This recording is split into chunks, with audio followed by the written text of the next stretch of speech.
Don't mind my intern. He'll be fluctuating in throughout here helping me out because. Minions are good. Minions Oh man, I wouldn't know what I'd do without him. As people get going, yeah, I want to put the medicated in, and then we'll do that first. Hi, everybody. There you go. I'm going to be the least professional person you ever saw here, and I'm going to show you exactly why. Everybody say Fat Man. Yeah, you guys are all going to be Facebook famous now, right? My name is Michael Jordan, and I'm a beekeeper by trade. I'm a commercial and industrial beekeeper. I teach beekeeping all over the world to orphanages. I got into beekeeping because I have a hundreds-of-year-old recipe from my family in Ireland. The paper's been carbon dated for 400 years. It's been in our family for hundreds of years. And it's one of the few meads that's used open pollination and using pollen for yeast. So I needed the best honey, so I became a beekeeper. And with that, I've done many adventures and journeys, and I found out that I'm probably one of the few guys that probably ships his honey in from all over the world. That I'm not looking for honey that's $3 a pound. Right now, he's dumping in right now Montelukka honey. We went and I found the Montelukka doctor. I talked to him. They gave us Montelukka honey that's what they call plus 20. It's a has high peroxides and anaerobics in it. It's one of the highest grades of Montelukka honey you can get. And we'll keep on going through that, and I'll tell you what it costs. The mead that I'm going to be making for you today is called Sleepy Time Medication Mead.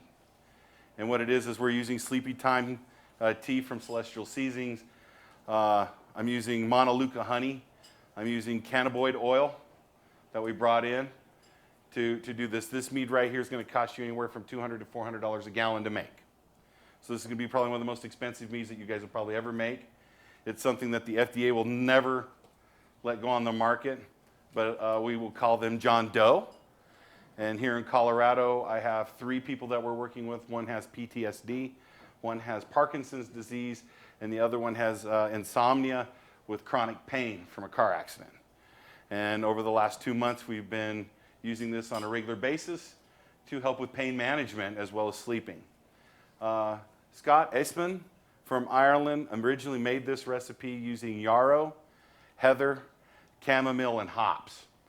And on huge amounts of it was a huge sleeping effect and euphoria. Maybe tunnel vision a little bit. A lot. Okay. So using that, meads have been made for medicinal and medical uses since the beginning of time. My research comes from Ireland, that I trace back beekeeping and mead making to Ireland and all the way back. And I found out only the kings had honeybees. They chose what bakeries got sugars, which fields got pollinated, and they were the residual that got honey to make mead. And it was made into medicational values for them by infusing herbs. And that's what we're getting ready to do here, is that I am getting my honey ready for infusion. I'm going to show you how to infuse honey. This was done by Oaksterdam out of Oakland, California, which is a cannabis organization that basically funds everything to teach you how to do everything with cannabis. And that's what we're using today. So I'm going to be making an infused cannabis mead with Montelukka honey, hops, blood oranges, and we're going to use a little bit of Celestial Seasonings Sleepy Time tea. So the cost of this mead that I'm making here is $209. I brought in 2 pounds of Montelukka honey from New Zealand. It cost me $40 a pound to get the grade that I wanted. So at 2 pounds of that, so I'm looking at $80. I brought in my own honey from my own company here that we're going to do the infusion with, because I don't want to kill the enzymes and stuff that are in the Montelukka honey. The method that you're seeing here is what we call our coffee pot method, that basically I can make mead in 1-gallon batches in under 12 minutes. And I'm using a coffee pot that heats the water up. You can use a steamer, but I wouldn't boil anything, because boiling and stuff kills all the anaerobics and enzymes in your honey. And as me as a beekeeper, don't do that. Okay, right on. So we're on the same page. So first off, what we've already done is we've introduced the Montelukka honey in here. This is a grade 20. Oh, it's right here. It's Montelukka Doctor. I'm not getting paid for advertisement and stuff, but it was one of the better grades that I could find that had the medicinal properties I was looking for. It can be ranged from what they call 5+ to 24+, and even higher if you ask for it.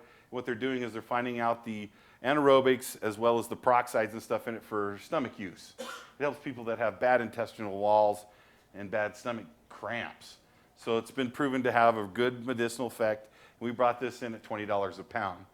So we've already dumped this in our jug. And what I'm doing right now is I've got my temperature gauge. And what I'm looking for is to get this up to 100, there we go, okay. I'm at 117, right? I don't want to go over 120, so I'm going to turn this off. At over 100 degrees, you can do what they call mass infusion. If you use straight cannabis itself, you have to pressure cook it.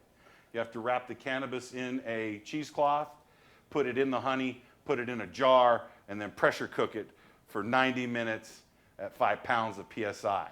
And what that does is in order to release the cannabinoids, CBDC, ROI, THC, and anything else that's in the cannabis has to be done with heat and fraction.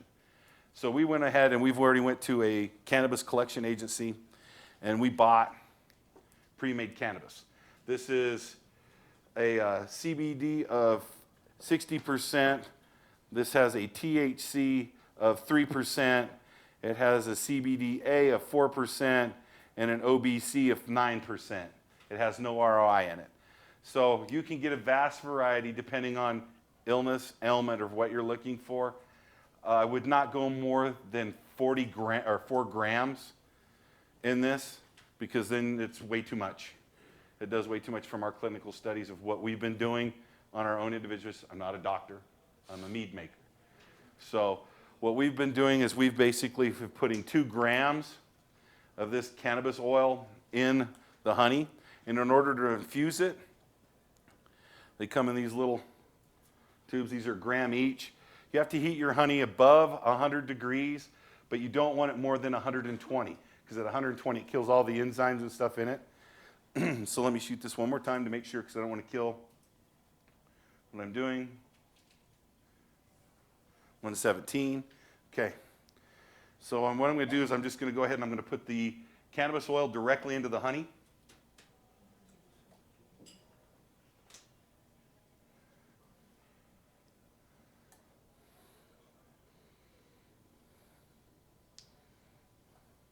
And we're putting 2 grams into 1 pound of honey, and it's already starting to dissolve, which is really good. Thank you. You take your chopsticks, and then you mix it up like this. So we're just going to infuse it right now. So by mixing this with this temperature, it's going to liquefy the cannabis oil and put it in the honey. Now, if you did this and then shook this jar with this cannabis oil in it, you have infused honey. You can, if you know what cannabis smells like, boy, it just released it huge. You've infused honey. This could be put in teas now. You could cook with this. This has the cannabis oil in it, so now infused honey. For you that are beekeepers and honey people, if you're in an area such as Colorado, Washington, Oregon, Nevada, Florida, and some different areas that you're allowed to use CBD oil, you just have a product now you can just sell. This just increased your honey value. So I take the infused honey now, and it's already made the darker part because I didn't get it all the way down, but we're going to clean out the jar. This is one reason why I use the coffee pot method. The coffee pot method makes it so the water isn't boiling but hot enough to make coffee. Steamers and teas and other things can do that, and that's what we're going to use to clean out these jars.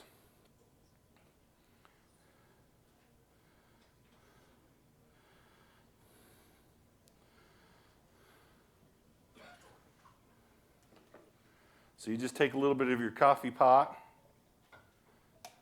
put it in there, put your lid on it. Remember, anytime you shake anything with this, it's going to what we call steam release. And you hand it to your intern. Right, so he'll take all the damage and casual wear if it blows back in his face. What we're doing is we're trying to get all the residual sugar out of all these jars, is not to mention any cannabis oil that we're using. At $50 a gram, that's $100. So we've got $80 worth of Montelukast honey in here, and now $100 worth of cannabis oil. we're at $180 into this mead. Right now, if you want to ship in exotic water out of France, they have water that's $385 a liter. If you want to buy exotic water, I'm using Arrowhead. It's non-filtration, it's used reverse osmosis, so it's basically what we call neutral based. Dasani water is actually the best brewing water. It's blue. If you look on the pH scale, it's neutral. Right, so it has a neutral base where you can go on. This is not necessarily as deep purple as Dasani, but it is a neutral base. It's not red or it's not in the yellows for high acid bases. One thing to do is to check your water. But if you wanted to go even a little bit higher and boost this cost up on this mead, ship in different amount of water. So that brings it up. So like I said, we're at about $180 right now with just in honey and cannabis oil. So we want to get the rest of the Montelukah honey out.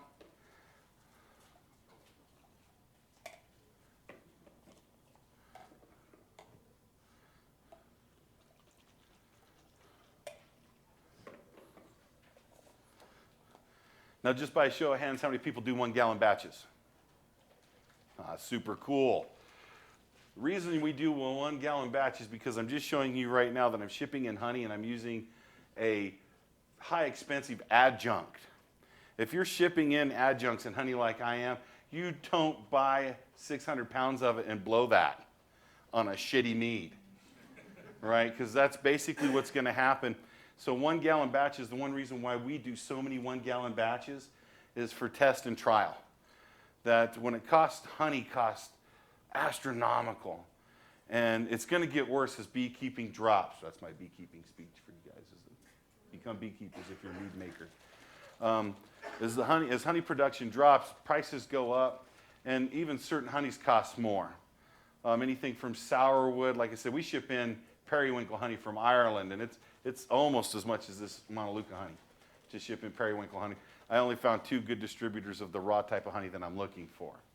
So making 1 gallon batches, you're going to make a superior product that you can either upgrade or you'll find out you need to back sweeten a lot.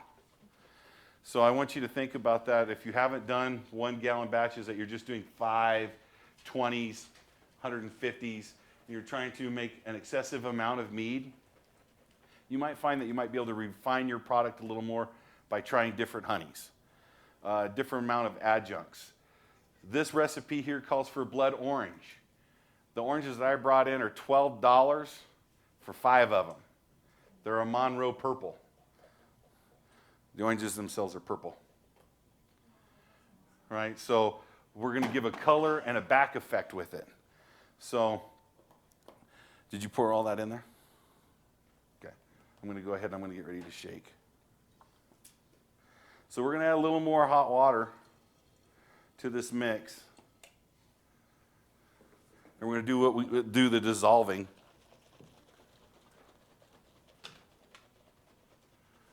This is where everybody laughs because I look like the guy from Goonies. Right? And what we're doing is we're dissolving the rest of the honey into the sugar format. Right? So we've got our basic abfriendlycompany.com honey in here that we've infused with the cannabis oil. We've got 2 pounds of Montelukah honey. We've just added some nice hot water from the coffee pot. We've dissolved the sugar base. So it takes nothing to do that. One thing about adding all your adjuncts, don't fill your jug up with your water and then add your adjuncts. It'll overflow. And also you want some of the sugars and stuff to get on your adjuncts so the yeast attack it. You want it so it attacks the rinds, the peels, any of the pits from your stone fruits, right? So if you get some of those sugars in there, you'll get some of the yeast to kind of actually eat some of the adjunct that you've put in there, releasing some more of the viable flavor that's in it. So he's added the rest in. So what we're going to do next is we're just going to add the oranges to it. The oranges are Monroe purple. So they're a purple blood orange. I think they have a really good flavor and the color is really cool. So we'll just start sticking these in. Done with that? Yes.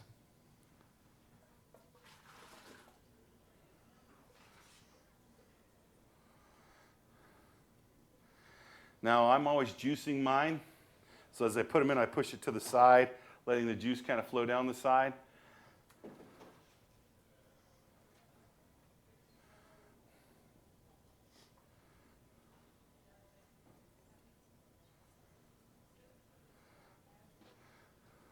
And these oranges are already changing the color of our base. What's the base called? Anybody? Right, in brewing it's called wort. What do we call it in mead making? Man, educated people here. Like I said, I'm the one that's probably the least professional in anybody that you're going to see here today. I'm getting ready to open my meadery next year called the Underground Meadery. You can see us on YouTube for 52 meads in a year where we make a mead every Friday. And you can see a different mead that we make, starting off with clover honey. February was oranges. March is apples. You'll see us get into making soda pop meads using Mountain Dew, Dr. Pepper, root beer. You'll see us make a Tootsie Roll mead where we use Tootsie Rolls, Dum Dum Suckers, and stuff like that. He has no box, by the way. He lives outside of the box. I live behind Safeway. In a box. So I've got my blood oranges in there. Now I want some acid to go with this. Usually the acid consistency, some people like 3 to 4% on their pH scale. This right here is alpha and beta, and this is around 3. Hops has its own acidity, and I'm using 2 tablespoons of Fugel is the hops that I'm going to be using. You can experiment with any types of hops you want. I think this one has the best smell and flavor that we're doing with this because, believe it or not, the cannabis is very overpowering.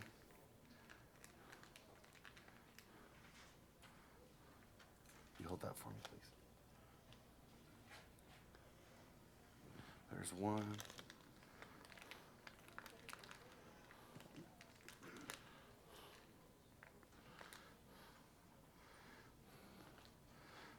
There's 2. And they're not rabbit pellets. All right, so I did use hops. That cost us roughly $3 for an ounce of that. So now we went from 180 with my honey added, we're at 188. We've added the hops and the blood oranges. We're well over $200 now into this mead. We've got our hops, our oranges in, and basically I try to take as cold water as I can because we want to drop the temperature now, right? Because if we're going to add yeast, we want our yeast temperature to be between 68 and 78 for good activation so it doesn't kill the yeast. And all I'm going to do is I'm going to put some in, and I'm going to give it another jostle to make sure that everything's kind of mixing up and going in. Now, I have had people ask me, how do you get your adjuncts out of your jug? I've never had a problem with that. They seem to just kind of flow right out whenever you wash them. But if you get adjuncts stuck in here, there is the bag method. You take a plastic bag from your local grocery store, you twist it up, you shove it into the jug, you put the bag over the top with a rubber band, you turn the jug upside down and you blow in the bag and it blows up, twist the bag, pull it out, and it pulls all the adjuncts and stuff out with it. So you can clean your jugs really simple if you have stuff caught into them with the bag method. So now I've kind of got sugar and stuff all over my oranges. I've already see the hops starting to break apart inside. So the next part we're going to put in is our Sleepy Time tea. This is going to be the tanning agent, as well as we're going to put in chamomile tea for sleeping. So this is all a Sleepy Time mead. Right, the hops is going to make you sleep. The tea is going to make you sleep. The cannabinoid in it's going to make you sleep. This is going to make mommy have what they call celestial seizing, right? So after a good day with all the kids, this is really good to kind of relax and to go down with. So we're going to add more cold water now.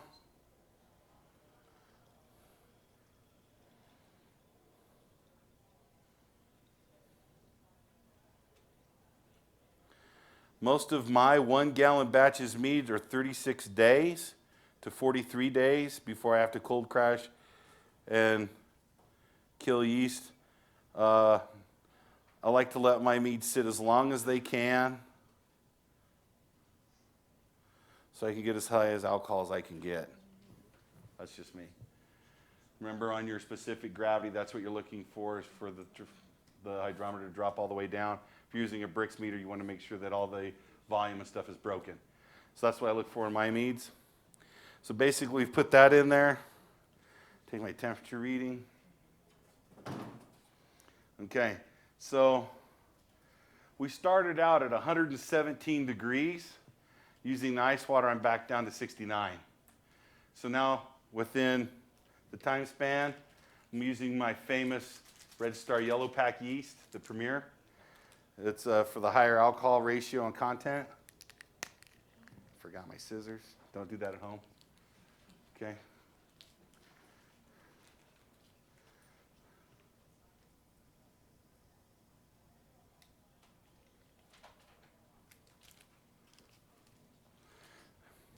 One turn, one crash. All right, now our yeast is mixed in with the batch. I'm big on this. I don't know why. I think it's because my great-granddad was the one that taught me how to make mead. That's what he used, was a balloon. So to my grandfather, we're going to go back to his method. And I balloon it. You can use your airlock. If you use an airlock, I don't recommend water. I'm sure most of you guys are all brewers. I see some pretty famous cats here. Make sure you use alcohol to go back. But right here, you've just made a Sleepy Time tea. And this Sleepy Time tea is now made into a Sleepy Time mead. Now, I've given out this exact recipe, exactly how you've seen it, to everybody. I believe I brought 80 copies. I told 75 we're going to be here. If I miss somebody, you can email me at abfriendly.com or abfriendlycompany@gmail.com. It all goes to the same place. You can find me on Facebook. You can email us on our YouTube channel for 52 meads in a year and ask anything about the recipe. So far, we've made 37 batches of this. We're giving approximately 4 to 6 ounces. The gentleman with PTSD takes 3 ounces twice a day. We have seen people with Parkinson's disease. The gentleman, John Doe, goes from shaking, mumbling, and the ability to not talk to enjoying life on a huge level, where he can walk and he's functioning and he's working with his kids and his family. John Doe, that has PTSD, he's taking this 3 times a day. He went from chronic nightmares and night terrors to sleeping at night. Wouldn't recommend drinking a whole bottle of it and going to bed. All right.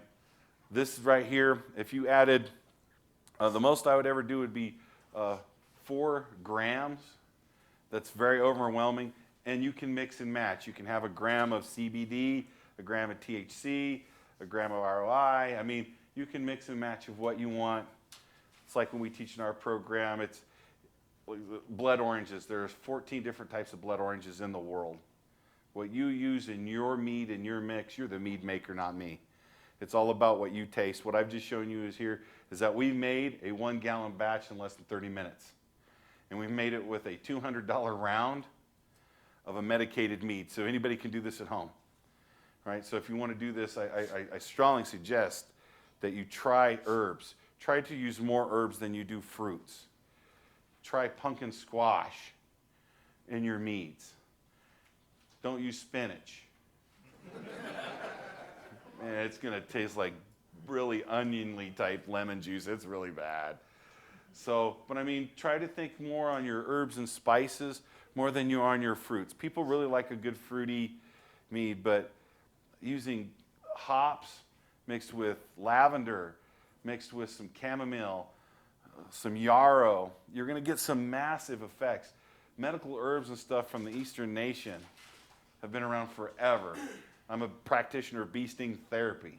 If you want to get stung by a bee to fix your multiple sclerosis, arthritis, people that have fibromyalgia, they come and they get stung because of the toxins and stuff that's in a bee sting. please look way outside the box. Look at a new way to make a mead. Make them in small batches. This was nothing. I do have some of this to sample.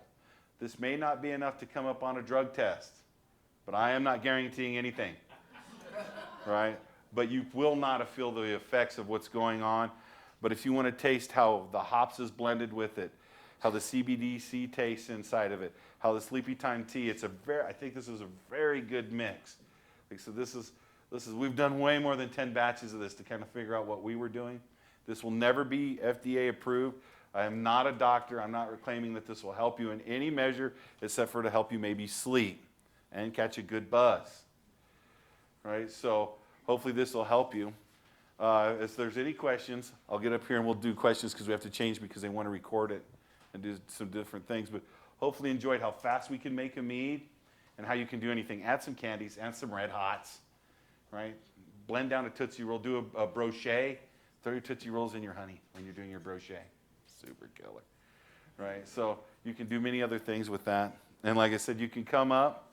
If you would like to try a sample, we brought a sample, right? So everybody can try it. You are here in Colorado, don't worry. Right, you guys are all good to go, right? So I'm gonna step up here and I need to turn this one off, correct? Okay. So One thing that we didn't do to this, did we take powdered honey? Oh, yeah. I don't know what powdered honey is, that's powdered honey. And we usually put it on the rim of the glass, give you that first sweetness of honey when you take it. Yeah, when we But make for a some lemon reason- shandy, it's good. For some reason, this cup, the little water won't hold the honey because it's plastic. We usually use a small glass one. Dip it in some regular honey and then dip it. He's probably I like you. very, because he uses all that stuff specifically to make mead ourselves. But that is powdered honey. Can you hear me can you guys hear me again? Yeah. Excellent, right on. So, like you said, we make some sour meads using lemons and stuff, grapefruits and stuff. So dipping the powdered honey on the rim sweetens up the mix if you ever want to taste it.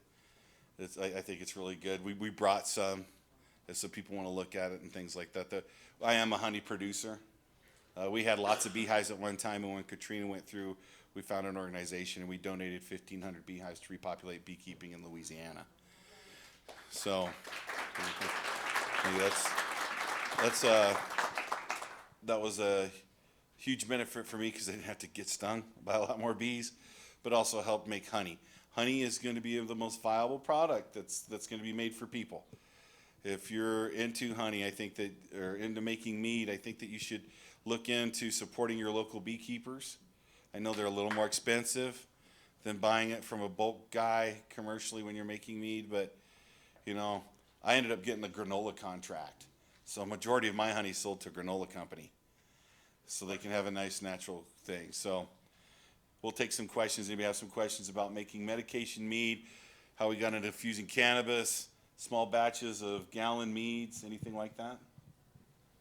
Now I got kind of two different questions. One would be, I'm sure you've kind of experimented with different cannabis oils and what your results on that is. And also, what is your general ending gravity of these meads?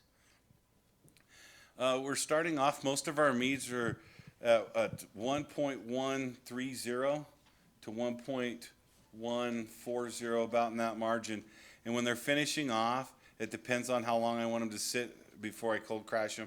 I'm using high-end yeast, and I'm also doing, I'm using reusable cake. So a lot of my meads and stuff, I'm reusing my own yeast that I have, so that way it's tolerable for high alcohol content. Most of these meads are turning out around 15%. If you want to do what we call Nordic icing and back them off, you can freeze them, and I can probably get them up to about 26. So, but most of them are finished off. When it comes to the CBD oil, I have gone to, I think, 5 different growers and manufacturers. After working and seeing how they're grown, I'm looking for a non-pesticide. I'm looking for a what they call hydrogenous, where they're pounding out the cannabis and stuff. I'm using it for refraction. There's only a couple. I won't mention their names because I'm not here to promote them. But if you're looking for CBD oil, I would go to, if you're in a state that does it, they have a law enforcement agency and they will list all the vendors of it, and you can go to the vendors and ask them who produces it and how extraction's done. Try not to get anything that's done with butane. Try to go with anything with a high res source, right, where they're doing strategically bake and grind, right, and then cold press.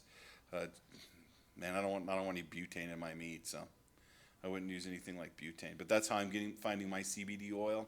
Is I actually went to the Colorado Distributing and Taxation. They have a list of everybody that's licensed to do it, every licensed grower, and the ones that have been tested for pesticides and stuff like that. So that's how I'm going about and finding it. So how do you play with the various legal enforcement agencies? Okay, so Or is it a legal resellable product? in Colorado, I can play with anything that I want as long as I do not sell the product, because the product has to go through 2 licensing facilities here. One is through alcohol, because it's an alcohol product, and the other is through the taxation for cannabis and medical marijuana use, right? And to do it for that, I have to have both licensed to do it. I'm not reselling any of it, right? I am teaching it. I want, if you have a problem or you have something that you're doing, I want you to make it at home. I want you to make it for a family member.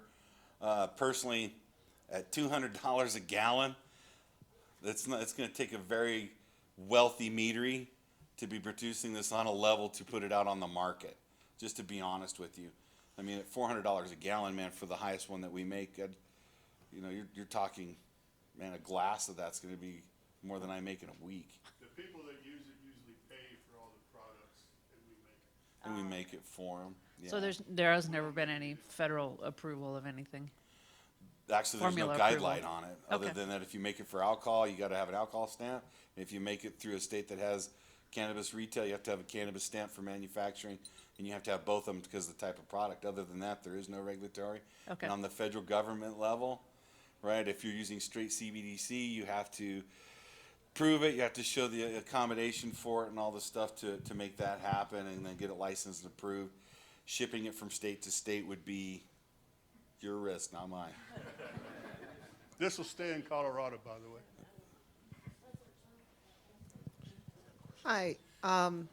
I'm wondering, other than the cannabis, but your other ingredients, do you have a website or a book you would recommend to learn the medical value of your spices, your fruits that There, are suspected? I medical? didn't bring the book with me, but there are 2 books out there, and they're basically infusions and measures that I can put those out if you want to email me at abfriendlycompany@gmail.com and say, can you give me the reference for those 2 books? It talks about using herbs and spices for medical use, and the other one's talking about, and it's called like the Mad Brewer or something like that, and he's talking about infusions and stuff from your garden and stuff from alchemy. I don't have the books that I've listed on hand off the top of my head that I could give you, and I don't want to misrepresent anybody that's done great work. I mean, a guy that writes and spends some time, I can't spell my name. So a person that spends their time making that, I don't want to do that. But if you want to message me on Facebook, or if you want to just email me, I will list you the books that I use on our 52 meads in a year. I think it's episode 1.4. We talk about books that we use for mead making. I'll be linking those up. I do a spread on you on the website. Okay. So you can just, I mean, on that channel, right, I list a couple different books that we talk about that we went through to making mead. Most of my mead recipes and stuff have come from my great grandfather that used to make wines and stuff. And then I found a book that was written in Gaelic, and I had it translated, and it was called The King's Mead. And it was our family's recipe for making mead from Ireland, and I just kind of used that for using pollen for yeast and stuff like that in open fermentation. So the other books and stuff I've kind of gone through is just kind of to hash out why I screw up so much and what I'm doing wrong. Okay. So in this recipe here, you add the cannabis pre-fermentation. Have you seen a benefit to adding, all of us here, we make meads and we have meads, they're done. And some states we don't have these oils or things, but can the cannabis be added at any point in fermentation? Do you see benefits pre-fermentation, post-fermentation? You know, that's a wow. What I know of No, it, super it's- good question, man. That I think, you know, you got to remember when you do infusion, you have to infuse the cannabis oil with something because it's an oil. It's not going to mix with the alcohol. So you have to have the breakdown of the infusion measure. So I'm doing it at the beginning. If you would infuse the honey with the cannabis oil and then add it later to it, you're going to have back fermentation, a secondary fermentation. It's still going to ferment. Well, I possibly think the oils will float on top. I think that you'll get separation because of how it's made. I was more wondering about just adding the oils directly to the fermented product. 'Cause the oils are dissolvable in alcohol, so why would I most of the time I did it one time and the oils floated to the top. Right, I haven't done it after full fermentation. Right, if it was full fermentation, would it dissolve? You know, I haven't tried. That could be a level that I could experiment. Thank you for the observation. Other than, no, I learned from Oaksterdam on infusion to make a medical product from honey because I'm a honey producer. So that's how I did it. Not a question, but an answer. The alcohol content isn't high enough in a mead to mix it together. But if you use a tincture, which is alcohol-based, you could add that straight to it. Knowledge is power. All right. So You mentioned the dosage rate for the PTSD patient. What was it was at the same dosage for the Parkinson's patient? Okay, so it's basically going to be 32 milligrams of cannabis oil per ounce.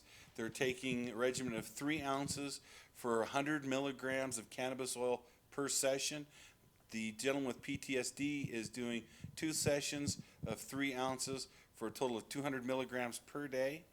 He's having an outcome of non-sleep disorder as well as night terror misfire, meaning that he's not having the quakes and attack. The gentleman with Parkinson's disease is taking it every day at 8 o'clock. He's taking 4 to 6 ounces per setting and sleeping within 45 minutes, having no residual effect. In the morning, he is accommodating to where he can walk and talk, but by 11 o'clock, he's getting back to his shakes and quakes. So how many sessions is he doing a day? He's doing 1 session a day. He's doing just 1 at night. To do more, I don't know how functionability, you know, man, you can, I'm not a doctor, so medication-wise, I can't really say this is the medication level of what you need. Okay, you got like 3 minutes, so you're gonna do that tasting now? Okay. So that's the best I can say with that, is just one accumulation at a time.